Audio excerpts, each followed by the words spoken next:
Land of Punt. Published November the 12th, 2017.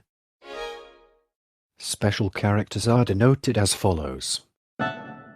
And denotes beginning and ending double quotations. And denotes left and right parentheses. Denotes 3 consecutive periods.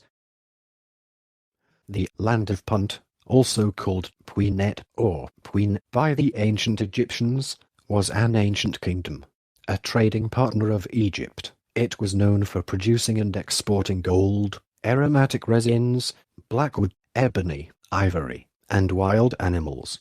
The region is known from ancient Egyptian records of trade expeditions to it. Some biblical scholars have identified it with the biblical land of Put. At times Punt is referred to as Dunetja, the land of the god.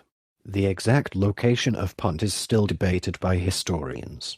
Most scholars today believe Punt was situated to the southeast of Egypt, most likely in the coastal region of modern Djibouti, Eritrea, northeast Ethiopia, Somalia, and the Red Sea littoral of Sudan. However, some scholars point instead to a range of ancient inscriptions that locate Punt in the Arabian Peninsula. It is also possible that the territory covered both the Horn of Africa and southern Arabia. Puntland, the Somali administrative region situated at the extremity of the Horn of Africa, is named in reference to the Land of Punt. Part 1. Egyptian expeditions to Punt. The earliest recorded ancient Egyptian expedition to Punt was organized by Pharaoh Sahir of the 5th dynasty, 25th century BC. However, gold from Punt is recorded as having been in Egypt as early as the time of Pharaoh Khufu of the 4th dynasty. Subsequently, there were more expeditions to Punt in the 6th, 11th, 12th and 18th dynasties of Egypt. In the 12th dynasty, trade with Punt was celebrated in popular literature in the Tale of the Shipwrecked Sailor, in the reign of Mentuhotep II. 11th dynasty, circa 2000 BC. An officer named Hanu organized one or more voyages to Punt, but it is uncertain whether he personally traveled on his expeditions. Trading missions of the 12th dynasty pharaohs Senusret Amenemhat II and Amenemhat IV had also successfully navigated their way to and from the mysterious land of Punt. In the 18th dynasty of Egypt, Hatshepsut built a Red Sea fleet to facilitate trade between the head of the Gulf of Aqaba and points south as far as Punt to bring mortuary goods to Karnak in exchange for Nubian gold. Hatshepsut personally made the most famous ancient Egyptian expedition that sailed to Punt. During the reign of Queen Hatshepsut in the 15th century BC, ships regularly crossed the Red Sea in order to obtain bitumen, copper, carved amulets, naphtha and other goods transported overland and down the Dead Sea to Elat at the head of the Gulf of Aqaba, where they were joined with frankincense and myrrh coming north both by sea and overland along trade routes through the mountains running north along the east coast of the Red Sea. A report of that 5-ship voyage survives on reliefs in Hatshepsut's mortuary temple at Deir el-Bahari. Throughout the temple texts, Hatshepsut maintains the fiction that her envoy, Chancellor Nessi, who is mentioned as the head of the expedition, had travelled to Punt in order to extract tribute from the natives who admit their allegiance to the Egyptian pharaoh. In reality, Nessi's expedition was a simple trading mission to a land, Punt, which was by this time a well-established trading post. Moreover, Nessi's visit to Punt was not inordinately brave since he was accompanied by at least 5 shiploads of Egyptian marines and greeted warmly by the chief of Punt and his immediate family. The Puntites traded not only in their own produce of incense, ebony and short-horned cattle, but also in goods from other African states including gold, ivory and animal skins. According to the temple reliefs, the land of Punt was ruled at that time by King Parahu and Queen Ati. This well-illustrated expedition of Hatshepsut occurred in year 9 of the female pharaoh's reign with the blessing of the god Amun. Quote, said by Amen, the Lord of the thrones of the two land, come in peace my daughter, the graceful, who art in my heart. King Mardkari, Hatshepsut. I will give thee, Punt, the whole of it. I will lead your soldiers by land and by water, on mysterious shores, which join the harbours of incense. They will take incense as much as they like. They will load their ships to the satisfaction of their hearts with trees of green fresh incense, and all the good things of the land. While the Egyptians were not particularly well versed in the hazards of sea travel, and the long voyage to Punt must have seemed something akin to a journey to the moon for present-day explorers, the rewards of obtaining frankincense, ebony and myrrh clearly outweighed the risks. Hatshepsut's 18th dynasty successors, such as Thutmose II and Amenhotep II, also continued the Egyptian tradition of trading with Punt. The trade with Punt continued into the start of the 20th dynasty before terminating prior to the end of Egypt's New Kingdom. Papyrus Harris I, a contemporary Egyptian document that detailed events that occurred in the reign of the early 20th dynasty King Ramesses II, includes an explicit description of an Egyptian expedition's return from Punt. Quote, "They arrived safely at the desert country of Coptos. They moored in peace, carrying the goods they had brought. The goods were loaded, in travelling overland, upon asses and upon men, being reloaded into vessels at the harbour of Coptos. The goods and the Puntites were sent forward downstream, arriving in festivity, bringing tribute into the royal presence." After the end of the New Kingdom period, Punt became an unreal and fabulous land of myths and legends. Part 2. Darnetja. At times, the ancient Egyptians called Punt Darnetja, meaning God's land.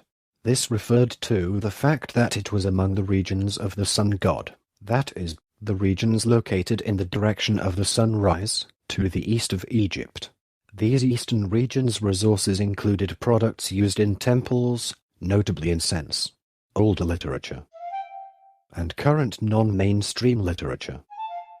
Maintained that the label God's Land, when interpreted as Holy Land or Land of the Gods/Ancestors, meant that the ancient Egyptians viewed the land of Punt as their ancestral homeland. W. M. Flinders Petrie believed that the dynastic race came from or through Punt and that Pan, or Punt, was a district at the south end of the Red Sea, which probably embraced both the African and Arabian shores. Moreover, E. A. Wallace Budge stated that Egyptian tradition of the dynastic period held that the aboriginal home of the Egyptians was Punt. The term was not only applied to Punt, located southeast of Egypt, but also to regions of Asia east and northeast of Egypt, such as Lebanon, which was the source of wood for temples. On the murals of the Hatshepsut temple at Deir el-Bahri, the king and queen of Punt are depicted along with their retinue. Due to her unusual appearance, the queen was sometimes hypothesized to have had advanced steatophagia or elephantiasis. However, she is now clinically recognized as having likely had the Queen of Punt syndrome, a suite of conditions that include familial obesity, Laurnois-Bensord lipomatosis, Durkheim disease, neurofibromatosis, congenital lipodystrophy, achondroplasia, X-linked hypophosphatemia, and Proteus syndrome. Part 3. Location. The majority opinion places Punt in northeastern Africa, based on the fact that the products of Punt, as depicted in the Hatshepsut illustrations, were abundantly found in the Horn of Africa but were less common or sometimes absent in Arabia. These products included gold and aromatic resins such as myrrh, frankincense, and ebony. The wild animals depicted in Punt included giraffes, baboons, hippopotamuses, and leopards. Says Richard Pankhurst, Punt has been identified with territory on both the Arabian and the Horn of Africa coasts. Consideration of the articles that the Egyptians obtained from Punt, notably gold and ivory, suggests, however, that these were primarily of African origin. This leads us to suppose that the term Punt probably applied more to African than Arabian territory. Some scholars disagree with this view and point to a range of ancient inscriptions that locate Punt in Arabia. Dimitri Meeks has written that texts locating Punt beyond doubt to the south are in the minority, but they are the only ones cited in the current consensus about the location of the country. Punt, we are told by the Egyptians, is situated in relation to the Nile Valley, both to the north, in contact with the countries of the Near East of the Mediterranean area, and also to the east or southeast, while its furthest borders are far away to the south. Only the Arabian Peninsula satisfies all these indications. In 2010, a genetic study was conducted on the mummified remains of baboons that were brought back from Punt by the ancient Egyptians.